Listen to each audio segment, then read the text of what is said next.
Hi hello friends, എല്ലാ കൂട്ടുകാർക്കും പുതിയൊരു റിവ്യൂയിലേക്ക് സ്വാഗതം. അങ്ങനെ അശ്വിൻ നോക്കുമ്പോഴേക്കും ശ്യാം ആണെന്നുണ്ടെങ്കിൽ കുറെ റോസാപ്പൂക്കെ ആയിട്ട് പോകുവാട്ടെ സന്തോഷത്തോടെ. അശ്വിനെ മനസ്സിലായി അത് ശ്രുതി തനിക്ക് ചുവന്ന റോസാപ്പൂക്കൾ ഇഷ്ടമാണെന്ന് പറഞ്ഞുകൊണ്ടാണ് പോണേന്ന് മനസ്സിലായി കേട്ടോ. അങ്ങനെ അശ്വിനാണെങ്കിൽ ശ്യാമിന്റെ പുറകിൽ അങ്ങോട്ട് പോകുവാണ്. ശ്യാമിനോട് പറയുന്നുണ്ട്, ഈ ചുവന്ന റോസാപ്പൂക്കൾ നിങ്ങൾ വാങ്ങിച്ചത് ശ്രുതിക്ക് വേണ്ടിയിട്ടല്ലേ? അവൾ ചുവന്ന റോസാപ്പൂക്കൾ ഇഷ്ടമാണെന്ന് പറഞ്ഞതുകൊണ്ടല്ലേ നിങ്ങൾ ചുവന്ന റോസാപ്പൂ മേടിച്ചത്? ഓ, ഈ കുഞ്ഞളിയാൻ്റെ ഒരു കാര്യം, എൻ്റെ അളിയൻ്റെ ഒരു കാര്യം എന്ന് പറഞ്ഞാലുണ്ടല്ലോ. ഓ, ഈ ചുവന്ന റോസാപ്പൂകൾ ശ്രുതിക്ക് മാത്രമേ ഇഷ്ടപ്പെടുന്നുള്ളൂ. എൻ്റെ ഭാര്യ അഞ്ജലിക്കും ചുവന്ന റോസാപ്പൂ ഭയങ്കര ഇഷ്ടമാണ്. നീ ഇങ്ങോട്ട് വന്നേ എന്ന് പറഞ്ഞിട്ട് നമ്മുടെ അശ്വിൻ്റെ കൈ പിടിച്ച് റൂമിലേക്ക് കൊണ്ടുപോട്ടോ. അങ്ങനെ നമ്മുടെ ശ്യാമിൻ്റെയും അതുപോലെ തന്നെ അഞ്ജലിയുടെ റൂമിൽ ആ ചുവന്ന റോസാപ്പൂക്കൾ അലങ്കരിച്ച് വെച്ചിരിക്കുകയാണ് നമ്മുടെ ശ്യാം. അതിനുശേഷം അശ്വിനോട് പറയേണ്ടത്, കണ്ടില്ല അളിയ, ഞാൻ ഇത് അഞ്ജലിക്ക് വേണ്ടി വാങ്ങിച്ചതാണ് എന്ന് പറയാണ്. അത് വിശ്വസിക്കുന്ന അശ്വിൻ അവിടെ നിന്ന് അങ്ങോട്ട് പോകുക കേട്ടോ. അശ്വിൻ പോയി കഴിയുമ്പോഴേക്കും ശ്യാം മനസ്സിൽ വിചാരിക്കേണ്ടത്, ഒരിക്കലും ഇത് ഞാൻ അഞ്ജലിക്ക് വേണ്ടി വാങ്ങിച്ചതല്ല, ഇത് ഞാൻ ശ്രുതിക്ക് വേണ്ടി വാങ്ങിച്ചതാണ് എന്നിങ്ങനെ മനസ്സിൽ വിചാരിക്കുന്നുണ്ട്. അതിനുശേഷം കാണിക്കുന്ന ശ്രുതിനെയാണ്. ശ്രുതിയാണെങ്കിൽ അങ്ങോട്ടും ഇങ്ങോട്ടും നടക്കുവാണ് കേട്ടോ. ഈശ്വര, ഞാൻ എങ്ങനെ ഈ 3000 രൂപയുടെ കടം ഒന്ന് വീട്ടാ? എങ്ങനെയെങ്കിലും കടം വീട്ടിയേ പറ്റൂ. അതിന് കുറച്ച് പലഹാരങ്ങൾ ഉണ്ടാക്കി വിറ്റാലോ? വേണ്ട, ആ ബിസിനസ് ഒരു പ്രാവശ്യം പൊട്ടിയതല്ലേ, അതുകൊണ്ട് ആ ബിസിനസ് വേണ്ട. ഇനിയിപ്പോൾ ഞാൻ എങ്ങനെയാ പൈസ ഉണ്ടാക്കുക? ഒരു കാര്യം ചെയ്യാം, ഡ്രസ്സിലൊക്കെ എംബ്രോയിഡറി വർക്കും ചിക്കൻ കറി വർക്കൊക്കെ ചെയ്തിട്ട് പണം ഉണ്ടാക്കാം. അതിനൊക്കെ ഒത്തിരി സമയം എടുക്കും, എനിക്ക് എത്രയും പെട്ടെന്ന് പണം വേണം. അതിനിപ്പോൾ എന്താ ചെയ്യുക? അപ്പോഴേക്കും പ്രീതി അങ്ങോട്ടേക്ക് പോകട്ടോ. ചേച്ചി ആകാശേട്ടന് വേണ്ടി ഫുഡ് ഉണ്ടാക്കിയോ?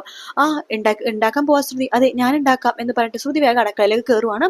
എന്തു പറ്റി ശ്രുതി ചോദിക്കുമ്പോൾ, അതെ, എനിക്ക് പെട്ടെന്നൊരു ടെൻഷൻ, എനിക്ക് ഫുഡ് ഉണ്ടാക്കിയാലേ സമാധാനം കിട്ടുള്ളൂ എന്ന് പറഞ്ഞിട്ട് നമ്മുടെ ശ്രുതി അവിടുത്തെ ഫുഡൊക്കെ ഇങ്ങനെ ഉണ്ടായിക്കൊണ്ടിരിക്കുക കേട്ടോ. ആ സമയത്ത് നമ്മുടെ മനോരമ അങ്ങോട്ടേക്ക് വരുന്നുണ്ട്. ഹലോ, എൻ്റെ മൈ ഗോഡ്, നിങ്ങളിത് എന്താ ഉണ്ടാക്കണത്? അല്ല, ഇത് ഇവിടെ ഒരുപാട് പേർക്കുള്ള ഫുഡ് ഉണ്ടാക്കിയിട്ടുണ്ടല്ലോ. എന്താ കീറസാരിക്കാരിയും ഇവിടുത്തെ എൻ്റെ മരുമകളും കൂടിയിട്ട് ആരെങ്കിലും ക്ഷണിച്ചിട്ടുണ്ടോ ഫുഡ് കഴിക്കാൻ വേണ്ടിയിട്ട്? അതിനാണ് ഇത്ര ഫുഡ് ഉണ്ടാക്കിയേക്കണേന്ന് ചോദിക്കുമ്പോഴേക്കും നമ്മുടെ അഞ്ജലി അങ്ങോട്ടേക്ക് വരുവാട്ടോ. ഓ വാവ് ശ്രുതി, നീ എന്തേ ചെയ്തത് എന്ന് ചോദിക്കുമ്പോഴേക്കും മനോരമ അവിടെ സാലഡ് നോക്കുവാണ്. ഹായ്, ഈ സാലഡ് അലങ്കരിച്ച കണ്ട ഏതോ പ്രൊഫഷണൽ, ആന്റി പറയാമെന്ന് എനിക്ക് മനസ്സിലായി, പ്രൊഫഷണൽ ആയിട്ടുള്ള ഷെഫ് ചെയ്ത പോലെ ഉണ്ടെന്നല്ലേ ആന്റി പറയാൻ വന്നത് എന്ന് അഞ്ജലി ചോദിക്കുമ്പോഴേക്കും, ഞാൻ അങ്ങനെയൊന്നുമല്ല പറയാൻ വന്നത് എന്ന് പറഞ്ഞിട്ട് മനോരമ അവിടെ നിന്ന് പോകും കേട്ടോ. അത് കഴിയുമ്പോഴേക്കും അഞ്ജലി പറഞ്ഞിട്ട്, ശരിക്കും പ്രൊഫഷണൽ ഷെഫ് ചെയ്ത പോലെ തന്നെ ഉണ്ട് ശ്രുതി എന്ന് പറയണം. ഞാൻ ഇത് പെട്ടെന്ന് ചെയ്തതാണ് ചേച്ചി. പെട്ടെന്ന് ചെയ്തിട്ട് ഇങ്ങനെ, അപ്പൊ നന്നായിട്ട് ചെയ്തെങ്കിൽ എന്താകും? അല്ല, എന്തെങ്കിലും പെട്ടെന്ന് ഫുഡ് ഉണ്ടാക്കണമെന്ന് ചോദിക്കണം. ഇത് ഒരുപാട് പേർക്കുള്ള ഫുഡ് ഉണ്ടല്ലോ, അശ്വിന്റെ കമ്പനിയിൽ എല്ലാവർക്കും കഴിക്കാനുള്ള ഫുഡ് ഉണ്ടല്ലോ. ചേച്ചി എന്താ പറഞ്ഞത്? അല്ല, അശ്വിന്റെ കമ്പനിയിൽ എല്ലാവർക്കും കഴിക്കാനുള്ള ഫുഡ് ഉണ്ടല്ലോന്ന്. നല്ല ഐഡിയ. ഇന്ന് അശ്വിൻ സാറിന്റെ കമ്പനിയിലെ ക്യാൻറ്റീൻ മുടക്കല്ലേ, അപ്പൊ അതുകൊണ്ട് ഈ ഫുഡെല്ലാം ഞാൻ അവിടെ കൊണ്ടേ കൊടുക്കട്ടെ. അത് കൊള്ളാം, ഞാൻ രാമേട്ടനോട് പറയാം. രാമേട്ടാ, അതെ ചേച്ചി, രാമേട്ടനെ വിളിക്കണ്ട, ഞാൻ തന്നെ ഇത് കൊണ്ടേ കൊടുക്കാം. അതെ രാമേട്ട, ഒന്നിങ്ങോട്ട് വന്നേ, ഈ ഫുഡൊക്കെ എനിക്കത് പാക്ക് ചെയ്യാൻ സഹായിക്കുക എന്ന് പറഞ്ഞിട്ട് ഒരുപാട് ടിഫിൻ ബോക്സിലൊക്കെ ആ ഫുഡ് നിറയ്ക്കുക കേട്ടോ. അതിനുശേഷം നമ്മുടെ ശ്രുതി പറയേണ്ട, അങ്ങനെ എല്ലാ ഫുഡും നിറച്ചു. ബോരിയും അതുപോലെ തന്നെ അട്ടാണിക്കറിയും അതുപോലെ തന്നെ കിഴങ്ങ് കറിയും എല്ലാം ഞാൻ ഉണ്ടാക്കി, സൂപ്പറായി എന്നൊക്കെ പറഞ്ഞിട്ട് ശ്രുതിയാണെങ്കിൽ ആ ഫുഡൊക്കെ ആയിട്ട് നേരെ അശ്വിന്റെ കമ്പനിയിലേക്ക് പോവാട്ടോ. അവിടെയാണെങ്കിൽ ഞായറാഴ്ച ആയതുകൊണ്ട് തന്നെ സ്റ്റാഫുകളൊക്കെ വിശന്നിരിക്കുവാണ്. അവർക്ക് വേണ്ടിയിട്ട് പിസ്സ ഓർഡർ ചെയ്തിരിക്കാട്ടോ അശ്വിൻ. പക്ഷെ പിസ്സ വരുന്നേ ഇല്ല.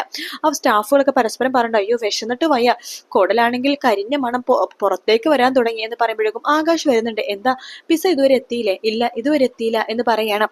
ഒരു കാര്യം ചെയ്യാം, അങ്ങോട്ടേക്കൊന്ന് വിളിച്ചു നോക്കാം എന്ന് പറഞ്ഞിട്ട് നമ്മുടെ ആകാശ് അങ്ങോട്ടേക്ക് വിളിച്ചു നോക്കാൻ വേണ്ടി പോകുക കേട്ടോ. ആ സമയത്ത് ആ പിസക്കാരന്റെ ഫോണിൽ വിളിച്ചിട്ട് കിട്ടുന്നില്ലല്ലോ എന്നൊക്കെ ആകാശ് ഇങ്ങനെ പറയുന്നുണ്ട്. ആ സമയത്താണെങ്കിൽ അശ്വിനാണെങ്കിൽ അവിടുത്തെ ഉള്ളവർക്കാണെങ്കിൽ വിശന്നിട്ടാണെങ്കിൽ വയ്യ കേട്ടോ. അയ്യോ വിശന്നിട്ട് വയ്യ, ഇനിയിപ്പോ എന്ത് ചെയ്യും എന്നൊക്കെ പറയുമ്പോൾ അശ്വിൻ അങ്ങോട്ടേക്ക് വരുന്നുണ്ട്. എന്താ പിസ ഇതുവരെ വന്നില്ലേ? ഇല്ല സാർ എന്ന് പറയാണ്. ഞാനൊന്ന് വിളിച്ചു നോക്കാം എന്ന് പറഞ്ഞിട്ട് അശ്വിൻ അങ്ങോട്ടേക്ക് പോകുന്നുണ്ട്. ആ സമയത്താണ് ശ്രുതി ആ ഫുഡൊക്കെ ആയിട്ട് വരുന്നത്. അപ്പൊ സെക്യൂരിറ്റി ചേട്ടന്മാർ ചോദിക്കുന്നുണ്ട്, അയ്യോ മേഡം എന്താ ഇവിടെ? നിങ്ങൾ പേടിക്കുന്നു വേണ്ട, ഞാൻ വഴക്കുണ്ടാക്കാൻ വേണ്ടി വന്നതല്ല, നോക്കി ഫുഡ് തരാൻ വേണ്ടി വന്നതാണ് എന്ന് പറഞ്ഞിട്ട് ആ ഫുഡ് തൊട്ട് അവർ രണ്ടുപേരും മണപ്പിക്കും കേട്ടോ. ഹായ് എന്ന് അവർ പണിക്കഴിക്കുമ്പോഴേക്കും, അതെ എല്ലാവർക്കും ഉള്ള ഫുഡ് ഉണ്ട്, വാ വാ വാ എന്ന് പറഞ്ഞിട്ട് വിളിക്കുകയാണ്. അതിനുശേഷം എല്ലായിടത്തും ശ്രുതി പറയുന്നുണ്ട്, അതെ നിങ്ങൾ എല്ലാവരും പിസ്സ വെയിറ്റ് ചെയ്ത് നിൽക്കാണെന്ന് അറിയാം, പക്ഷെ അതിന് മുമ്പ് നിങ്ങൾ വിശക്കുന്നില്ലേ? ചെറുതായിട്ടൊന്ന് ടച്ച് ചെയ്ത് നോക്ക്, നല്ല ടേസ്റ്റുള്ള ഫുഡാ, ഞാൻ എൻ്റെ കൈ കൊണ്ട് ഉണ്ടാക്കിയ ഫുഡാ, എല്ലാവരും വാ. പിന്നെ എല്ലാവർക്കും ജിലേബി ഉണ്ട് കേട്ടോ. അപ്പോഴേക്കും ആരും വരാതെ അങ്ങനെ നിൽക്കുക കേട്ടോ. ശ്രുതി പറയുന്നുണ്ട്, ഇതേ ആരും കഴിച്ചില്ലെങ്കിൽ ഞാൻ തന്നെ എല്ലാം കഴിച്ചു തീർക്കും, എനിക്ക് ജിലേബി വെച്ചാൽ അത്ര ഇഷ്ടമാണെന്ന് നിങ്ങൾക്ക് അറിയാലോ, അതുകൊണ്ട് അതുകൊണ്ട് ഫുഡൊക്കെ കഴിച്ചു നോക്കുക എന്ന് പറഞ്ഞിട്ട് കുറച്ച് ഫുഡ് എടുത്ത് അവിടെ ഉണ്ടായ പെണ്ണുങ്ങൾക്കൊക്കെ വായി വെച്ച് കൊടുക്കാട്ടോ ശ്രുതി. അവർക്കൊക്കെ ഒത്തിരി ഇഷ്ടമാവുന്നുണ്ട്.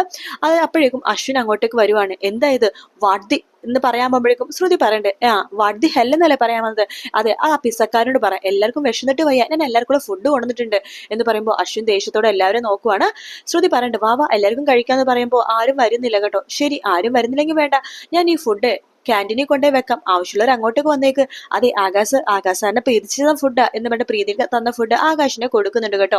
ആ സമയത്ത് അശ്വിൻ നോക്കുമ്പോഴേക്കും ആകാശ് പറയണ്ട്, ചേട്ടാ ഇത് പ്രീതി തന്ന ഫുഡാണ്, കഴിച്ചില്ലെങ്കിൽ അവൾക്ക് വിഷമവും, ശരി ക്യാരി ഓൺ എന്ന് പറയാണ്. അങ്ങനെ മറ്റുള്ളവരെല്ലാം ആകാശിനെ നോക്കണം. ആകാശ് പെട്ടെന്ന് തന്നെ ക്യാൻറ്റീനിലേക്ക് പോകുന്നുണ്ട്. ആ സമയത്ത് ശ്രുതിയും അവിടെ നിൽക്കുന്നുണ്ട്, ആരും തന്നെ വരുന്നില്ല. ആകാശ് ഇങ്ങനെ ശ്രുതിയുടെ മുഖത്ത് നോക്കുമ്പോൾ ആരും വരുന്നില്ലല്ലോ എന്ന രീതിയിൽ ശ്രുതി ആകെ വിഷമിച്ചിരിക്കുകയാണ്. പെട്ടെന്നാണ് ഒരു സ്റ്റാഫ് അകത്തേക്ക് കയറി വരുന്നത്. മാഡം എനിക്ക് വിശക്കുന്നുണ്ട്. അതിനെന്താ, ഇങ്ങോട്ട് വാ വാ വാ, എല്ലാവർക്കുള്ള ഫുഡ് ഉണ്ട് എന്ന് പറഞ്ഞിട്ട് എല്ലാവർക്കുള്ള ഫുഡ് ഇങ്ങനെ അങ്ങനെ കൊടുക്കുക കേട്ടോ. ആ സമയത്ത് പിന്നെ ഓരോരുത്തരായിട്ട് ഇങ്ങനെ വന്നുകൊണ്ടിരിക്കുകയാണ്. എല്ലാവർക്കുള്ള ഫുഡ് ശ്രുതി ഇങ്ങനെ കൊടുക്കുന്നുണ്ട്. അശ്വിൻ പെട്ടെന്ന് അങ്ങ് നോക്കുമ്പോഴേക്കും എല്ലാവരും ഫുഡ് കഴിച്ചുകൊണ്ടിരിക്കുക കേട്ടോ. പെട്ടെന്ന് തന്നെ അശ്വിൻ ഇങ്ങനെ വന്നിട്ട് നോക്കുമ്പോഴേക്കും എല്ലാവരും ഒന്നും മിണ്ടാതെ അവിടെ തന്നെ നിൽക്കുവാണ്. അശ്വിൻ പറയണ്ട, അതിലെ എല്ലാവരും ഫുഡ് കഴിച്ച് കഴിഞ്ഞെങ്കിൽ പോയി പണി ചെയ്യാൻ നോക്ക് എന്ന് പറയാണ്. ശ്രുതി പറയുന്നുണ്ട്, അതെ എല്ലാവരും ഫുഡ് കഴിച്ച് ഉണ്ടെങ്കിലേ നിങ്ങളൊരു കാര്യം ചെയ്യും, നാളത്തേക്ക് നിങ്ങൾക്ക് എന്തൊക്കെ ഫുഡാണ് വേണ്ടത് നിങ്ങൾ പറ, ഞാൻ ആ ഫുഡ് ഉണ്ടായിക്കൊണ്ടുവരാം, പിന്നെ ഇന്ന് ഫ്രീ ആണ്, നാളെ മുതൽ പൈസ തരണം കേട്ടോ എന്ന് പറയാണ്.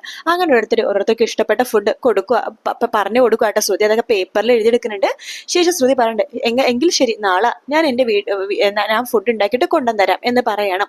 അതിനുശേഷം അവിടുത്തെ ഫുഡിന്റെ പാത്രങ്ങളെല്ലാം തന്നെ ശ്രുതി എടുത്തു വെക്കാൻ വേണ്ടി തുടങ്ങുമ്പോഴേക്കും 2 പാത്രം കാണുന്നില്ല കേട്ടോ. അപ്പൊ അവിടുത്തെ സ്റ്റാഫിനോട് ചോദിക്കണ്ട, അയ്യോ ഇതിൽ 2 പാത്രം കാണുന്നില്ലല്ലോ, അവിടെ എങ്ങനെ ഉണ്ടാന്ന് നോക്കാവോ എന്ന് ചോദിക്കുകയാണ്. അപ്പൊ ആ സ്റ്റാഫ് അവിടെയൊക്കെ നോക്കുന്നുണ്ട്. അയ്യോ ഇവിടെയൊന്നും ഇല്ലല്ലോ മാഡം, ഒരു കാര്യം ചെയ്യുന്നത് അപ്പുറത്തെങ്ങനെ വെച്ചിട്ടുണ്ടാവും, ഞാൻ നോക്കിയിട്ട് വരാമെന്ന് പറഞ്ഞിട്ട് ശ്രുതി അപ്പുറത്തേക്ക് പോവാണ്.